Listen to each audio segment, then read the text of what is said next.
Hey everyone, in today's video we will be covering a topic that won the poll in the previous poll in my Discord server that's linked in the channel bio. And this poll option was a neo-Hermetic perspective on Aleister Crowley. Now here's the thing about Aleister Crowley. I think Aleister Crowley off rip was a rules for thee, not for me type of person. And where I think that he would not want me to do a lot of things that he did, right? But here's overall my opinion.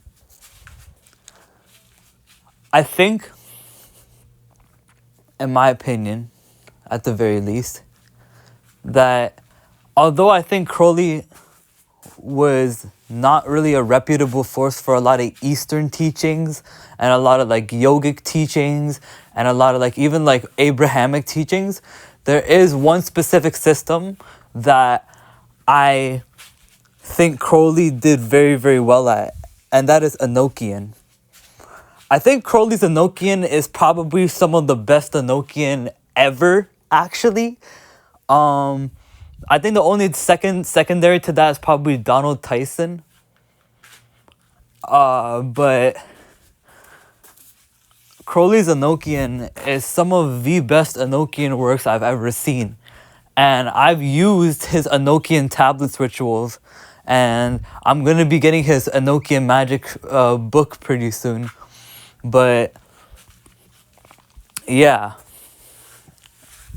as somebody who has done some of Crowley's Enochian tablet rituals, I want to say that these things are very, very potent and very, very powerful.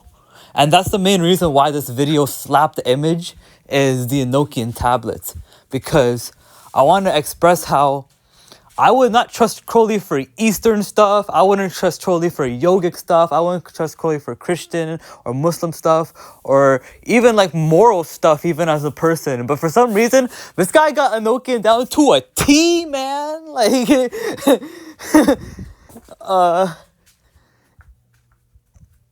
I give him props on that. I pay homage to him on that, eh? Like, he really, really got like a Enochian down to a T. And my absurd theory behind it was because Crowley used to be a part of the Golden Dawn, correct? So the Golden Dawn was kind of like propagating a lot of stuff about the Enochian system. And it was at once kind of like in a way believed that you couldn't travel Enochian without like the Golden Dawn. Crowley wanted to show people that you didn't need a system like the Golden Dawn to scale up the Enochian aethers. And I think he was, for the most part, successful in what he did. But just because he was successful in what he did, does that mean that was the right thing he was supposed to do in the first place? Aha, right? You know, that's where they always get you, right? That's where they always get you. I have a friend who is like, I guess like kind of looking out for me in terms of like me doing some of these rituals, and he said like, look how I ended for John D, look how it ended for Edward Kelly. And like I think to myself, I'm like, yeah, but the beauty of systems is that you can surpass like the fates of like the owners of it, in my opinion. Like you can walk into greater paths than them. I know that sounds weird, but yeah. Finally, I want to give my opinion on two things. I have read the Book of Allah twice, and I want to give two things of my opinion on it. One, obviously I'm a neo-Hermetic, right? And a lot of people wanted me to ask him, like asking me about what do I think about his views on Muhammad, right? On Prophet Muhammad sallallahu alaihi wasallam, right? In the Book of the Law, it talks about how I flap my wings in the face of Muhammad and I blind him. Now, a lot of people think that a lot of Thelemites that I contacted told me that this is just him being blasphemous and him being rude and mean. But really what this means to me is that Aleister Crowley is trying to say that the presence that loomed over him, the beings that were with him, are older and have been around for a very long time and have been present during some of these beings' most iconic moments. Because when it says, I flap my wings in the face of Muhammad and blind him, what it's saying is that basically the Burak that Muhammad used to ascend up the heavens was a part of what Crowley is claiming to be a part of, right? And then blinding him, it obviously means like he's illiterate, right?